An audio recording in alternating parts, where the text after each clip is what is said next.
Education spaces have adopted these calm classrooms. Calm does not equal regulated. And so the goal here is nervous system flexibility. And that vagal tone requires that stressor. So I like when Dr. Porges talks about those neural exercises that stress the nervous system intentionally beyond what you think is your capacity. And then you see you survived it and you saw that, you had the community to go along with it. And now you can keep pressing to greater and greater stressors that do build your capacity and flexibility over time, which is really what we want. Dr. Niki Elliott is an educator, author, PVI board member, and director of the Center for Embodied Equity and Neurodiversity at the University of San Diego. She'll be presenting at our conference this fall on supporting neurodivergent students from a polyvagal perspective. Let's listen to our conversation with Niki. Dr. Niki, thank you so much for joining our Presenter Spotlight series. I really appreciate you taking the time to chat with us today. And I'd just love to kind of jump right into it. And if you could just share a little bit more about you, your line of work, your background, how did you end up in the world of education and the position that you're in? Well, thank you so much for having me. I'm excited always to be connected with my polyvagal community. My name is Niki Elliott, and I serve as a clinical professor of education at the University of San Diego and the School of Leadership and Education Sciences. And my great honor is serving as the founding director of the Center for Embodied Equity and Neurodiversity. So I've had a more than 30-year career in education, starting as a fourth grade teacher. I mean, even from those first years of teaching, I've just always had a passion for supporting children who are very bright, but have mood, learning, or behavior challenges, whether they have official diagnoses or not, that tend to block people's ability to see their giftedness or their potential. And so I have just made a career out of understanding everything that I could about ways to lower the barriers for them achieving at the levels that I could always see that they're capable of. So that has carried throughout these 30 years and moved from elementary now into higher ed. Oh, that's beautiful. I didn't know that you were a teacher beforehand. I mean, it makes sense. And it seems like you've had a part in education at every level from, grade school all the way up to university. And I've heard you talk a little bit about something called the Embodied Learning Framework. Wondering if you could just share a little bit more about that for our audience and what that looks like to you. Oh, thank you. So my work in the field of neurodiversity is around understanding the needs of people who learn differently. So whether those diagnoses be autism on the autism spectrum, ADHD, dyslexia. Also, too, we understand in our neurodiversity framework that other diagnoses like sensory processing disorder, HSPs, highly sensitive persons, people who have had significant trauma exposure or PTSD, as well as other, we know oftentimes those diagnoses kind of co-occur with mental health diagnoses around anxiety, depression, bipolar. And so for me, when we're looking to support learners who have these type diagnoses, which we know is approximately 20% of the population, so it's not a small, insignificant number of people, we often are looking at what we consider fragmented models of care. So what I observe from my perspective as an educator is oftentimes the teacher or the caregiver does not have a holistic picture of who the individual is and what the holistic set of needs are that they have in order to do their best chance of thriving, not just surviving, but thriving in learning spaces and in social spaces. So for example, if a child has autism, we're sending them to the gastroenterologist if they're having stomach symptoms. And then if there's challenges with their grip or other things, that we send them to occupational therapists. Or if they have sensory sensitivities, the OT is aware. If they're having challenges with behavior, we're sending them to ABA, applied behavioral analysts. Then in special ed, they have a special ed teacher, and each of these people see a fragment of who this individual is and what their strengths, challenges, and needs are. But that doesn't help. They might be in occupational therapy for 30 minutes once or twice a week, but that doesn't help the person who's in charge of their care throughout the whole day understand what they need all the rest of the hours of the school day or all of those hours at home. And so after observing that for a while, I created a neuro-inclusive framework that I'm kind of playing with the terminology, whether it'll land as a neuro-inclusion framework or an embodied learning framework. But in the end, what it does is it takes a holistic nervous system perspective of individuals who identify as neurodiverse and understanding how to map them around 5 key areas, understanding what their nervous systems need uniquely, how it shows up as strengths, what shows up as challenges, and what show up as needs for that individual, so that they can take this holistic mapping of their physiological needs, their relational needs, their instructional needs, their environmental needs. And then we have the 5th category, which is transcendental. So this is looking at their innate spark of genius, creativity, their out-of-the-box thinking, and how that needs to be supported in their overall plan for a career, in their approaches to academics, and in creating space where their unique spark of excellence shows up. So I have found that when we are able to map that, we see that neurodiversity is not just a set of challenges and pathologies that need to be, receiving therapy and intensive remediation. And that is not to minimize at all the real challenges that people face with these diagnoses. But what we often do is miss the innate gifts and strengths that are naturally embedded in those diagnoses and in their unique expression. And then once we see that, we understand the needs that a person has. They need minimal exposure to fluorescent lighting. They need support in specific types of executive functioning skills. They need to not be forced in relational spaces to have constant eye contact or group work engagement.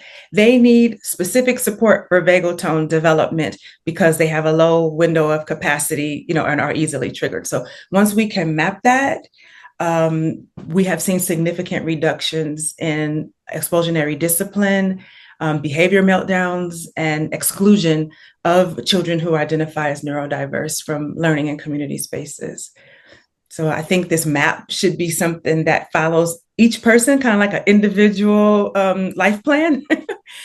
And it helps them choose the right educational settings, even the right careers. I've seen a lot of college students now that are mapping their nervous system holistically in this way, understanding what does my nervous system need to thrive and what's my capacity, and what educational path or career path or lifestyle path will be ideal for me based on how I uniquely show up in the world. That's really beautiful work. I know, especially, in the US, the public education system, it seems like it can be sort of a one-size-fits-all approach, which can be very exclusionary, harmful. And it's really cool to hear this framework that you're developing take such a wide-angle view at the individual person, body and mind, connection with those folks, at the forefront. And you were kind of touching on something at the end with what does that nervous system need to thrive? And I think here at PVI, that's what we're always talking about is its nervous system first and focused, and its physiology focused. And so I'm just wondering if you could just speak to a little bit about how polyvagal theory informs this work that you're doing, or this framework that you're doing. How do you consider that in your line of work? Well, I would say my understanding of the nervous system, and particularly the healing power of the vagus nerve, it kind of is at the core of how I approach teaching and learning. And I think that as I train educators in the overall field of applied educational neuroscience in general, but honing in on nervous system, vagal tone, nervous system capacity specifically has been a complete game changer. Because particularly as it relates to helping educators and caregivers understand the nervous system of neurodiverse learners, because so often things that they observe in these children are automatically being prescribed or assumed to be evidence of willful misbehavior or defiance on the part of the child. But once they understand behaviors that they're observing as potential survival states, if the child is mobilized, is it because they're actively just trying to tear up the classroom, or is it possible there was an antecedent, in their experience that triggered a survival response. And when teachers are now evaluating, oh, this looks like shutdown, it doesn't look like a child that's just disengaged and doesn't care about learning. Just that frame shift is enough of a lens shifter for adults to see children in a different way, which I have observed now opens up a doorway to compassion and empathy and a willing to dig deeper and to connect with the child rather than to write them off or to immediately go to punishing them. And this idea of co-regulation, helping adults understand that their nervous system state, their own vagal tone, their own nervous system capacity is the foundation on which effective teaching and learning and relational care for children rests.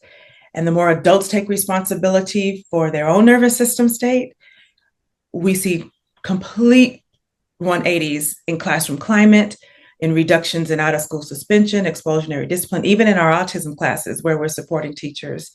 About an 80% drop in need for external supports for behavior for the children, because now the teachers say, oh, you need support for your vagal tone, for your vagus nerve. The kids will say, I need 5 minutes in the quiet space because my nervous system is at capacity. And now there's a language that people can share. And now they're empowering the children to name their nervous system state, to show what they need, and to have autonomy to give their bodies what is needed. They're like, oh, clockwise spinning activates the vagus nerve in the northern hemisphere. So now they're not telling a child that's spinning to stop, right? So they have the understanding, oh, maybe some of the rocking, the swaying, the vocal toning is in their innate attempt to activate their vagus nerve and settle. They're not just trying to disrupt my class. So it has been an absolute game changer in opening conversation and awareness and relational capacity between adults and the neurodiverse children that they serve. Yeah, thank you so much for sharing. I really appreciate that. And it kind of you kind of touched on our next question already, but just wondering if if teachers or students or other education support staff personnel are aware of polyvagal theory or the vagus nerve and some of the principles that come alongside of that. What does that do for the environment of a classroom in your experience? Not only just for the neurodiverse students, but for all learners within, the 20 different nervous systems in that classroom. Right. Yeah. So as I mentioned, it's been the most effective professional development that I've been a part of. And I would say, when I first started teaching about the vagus nerve or the nervous system in general, bringing yoga and clinical breathwork into schools, it was just like, don't bring that crunchy granola Berkeley stuff here, or there were questions of whether the work was a covert infiltration of Eastern philosophy into the public schools. I don't get that kind of pushback anymore.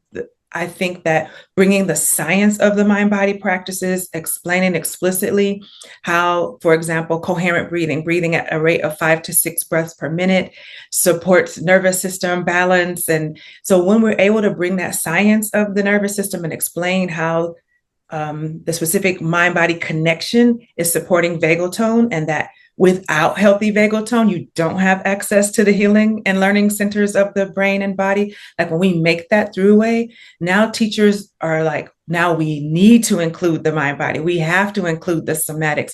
It's not just an optional thing, warm, fuzzy thing that we do that's potentially wasting time from an important curriculum, right? So they're seeing it as foundational. And especially now in post-pandemic, when we're seeing this escalation in anxiety and really, really impacted attention spans in our youth, a heightened anxiety, even through higher ed. People are craving a deeper understanding of the nervous system because they're understanding that state regulation is a significant and unavoidable, inescapable, undeniable, or factor in student achievement. Before, you could just let those few just fall off, or they'll just drop out, or it's just not for them. But now when half your class, 50-60% of your class is demonstrating the similar symptoms and behaviors, you can't ignore it anymore or just refer those kids to a different school, right? Before, a private school would just say, oh, they're not a fit for our school. But now you can't run a school if you can't meet these needs, because it's almost everybody.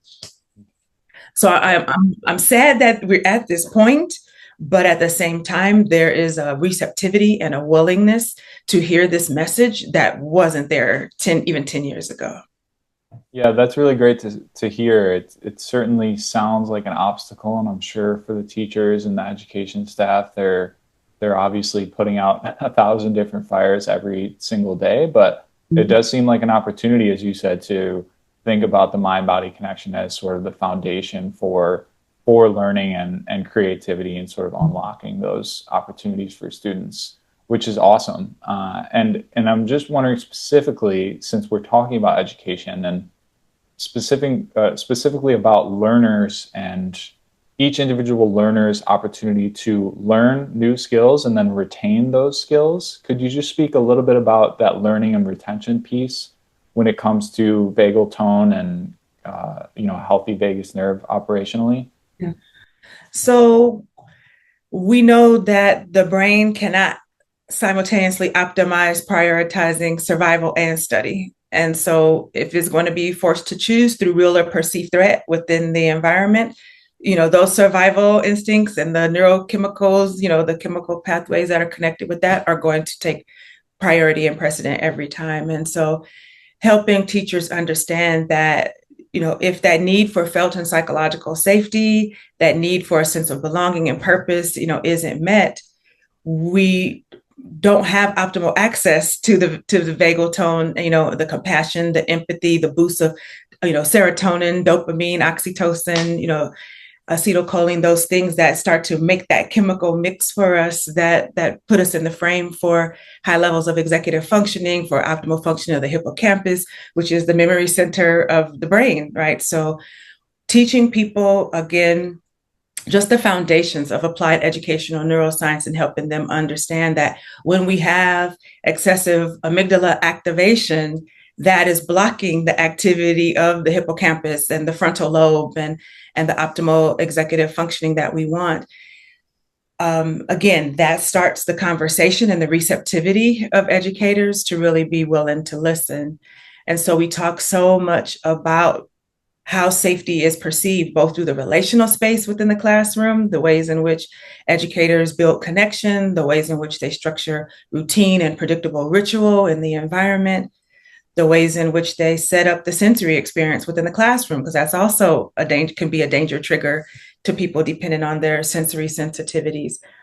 And then the way instruction is delivered, right? So just helping educators understand every time we're introducing new content, that can be perceived as a threat to the amygdala, and it can start up that whole, survival response. So we're always talking about nervous system stressors balanced by nervous system soothers. So yes, this new content, this unfamiliar content is a stressor, but what soother are you going to balance it out with so that the person can tolerate that window? We're not just trying to bubble wrap children and make everything easy and stress-free, because that's not building capacity, right? So it's a fine dance of helping people understand, yes, the content is necessarily a stressor, but if you balance it off with soothers of co-regulation, of partnership, you take out the toxic competition and put collaboration with it, you structure it so that you're getting that stressor, soother, so that people can keep pushing past that stressor activation to see what they're capable of and to keep pushing to that next level, which is ultimately the capacity building that we want, right? So I'm constantly telling people our goal is not calm, right? This is not a yoga class or a spa, but so many times education spaces have adopted these calm classrooms. Calm does not equal regulated. And so the goal here is nervous system flexibility. And that vagal tone requires that stressor. So I like when Dr. Porges talks about those neural exercises that stress the nervous system intentionally beyond what you think is your capacity. And then you see you survived it, and you saw that, you had the community to go along with it. And now you can keep pressing to greater and greater stressors that do build your capacity and flexibility over time, which is really what we want. So it's a framework change and a mindset change for us as educators, because we're used to stressors with no soothers. Just life is hard. You just got to be able to deal with it, right? Or too much soothing without enough pressure toward the stress. And then we get a generation of anxious young people who cannot tolerate any no, any stress, any perceived failure, any uncertainty or having to wait toward a goal. And I think we got to get back that vagal tone. And I think polyvagal's approach to it, if we do it right, gets us to that sweet spot that we really want our kids to be in. Yeah, absolutely. I think the nervous system flexibility is such a key piece in a lot of things that are happening in education or just in any sort of group setting. But you kind of touched on this, but the concept of stress, it's not necessarily that stress is bad, but there just has to be that balance between the soothing and the stressing, and so that you can work forward towards greater capacity, as you were saying.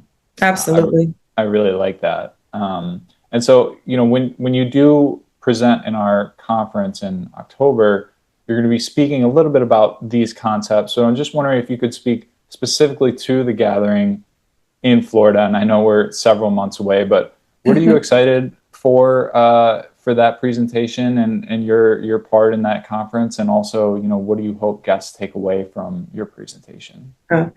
So first of all, I am always excited to be in the company of a conference full of people who love geeking out about the nervous system as much as I do. But I'm very honored to sit alongside Laurie Desautel and others within the polyvagal community who love interpreting this work for the education field. But I am really, really excited about this chance to introduce the 5-part framework that I've developed, because it's so important that we all get on the same page with the same language about how we are describing the needs of the neurodiverse community. And it's not just for neurodiverse children. I'm excited at this conference to help neurodiverse adults who might be in attendance or watch the replay identify themselves. That has been an equally powerful outcome of this framework. And then the ways that I've been introducing it is not only are people seeing the children they serve, they're seeing their own unmet needs show up as they map themselves across the framework. So I'm looking forward to those conversations that will emerge from those who are able to attend and hear my presentation, and to really just open up our lenses to see all diagnoses around neurodiversity, and even diagnoses that are results of traumatic experiences, right? Even in my own life, my own experience with trauma cracked open my nervous system in ways that led me down this path to where we are today. So it's so important that we reframe things that we want to consider diagnoses, disorders, pathologies, and never leave people without their capacity to hold the gem and the diamond that sits in the middle of those diagnoses, even while we're working to provide the support that's needed for people to thrive. We can't miss the gateway or the opening that gets cracked open by many of those things that we've experienced, or the diagnoses that many of us are born with. Lovely. Thank you so much, Niki. I really appreciate you sharing more about your world and your view on education from a polyvagal perspective, and your view on the nervous system as well. And it's clear that there's a lot of work to do in some of our public education systems, again, at least here in the US, but I'm very excited for some of this language that you're developing, and that framework that you mentioned that you'll be sharing at our conference in October. So thank you so much for joining us and speaking a little bit about that today. Thank you so much, Mac. It's been a pleasure, and I look forward to meeting you all in Florida.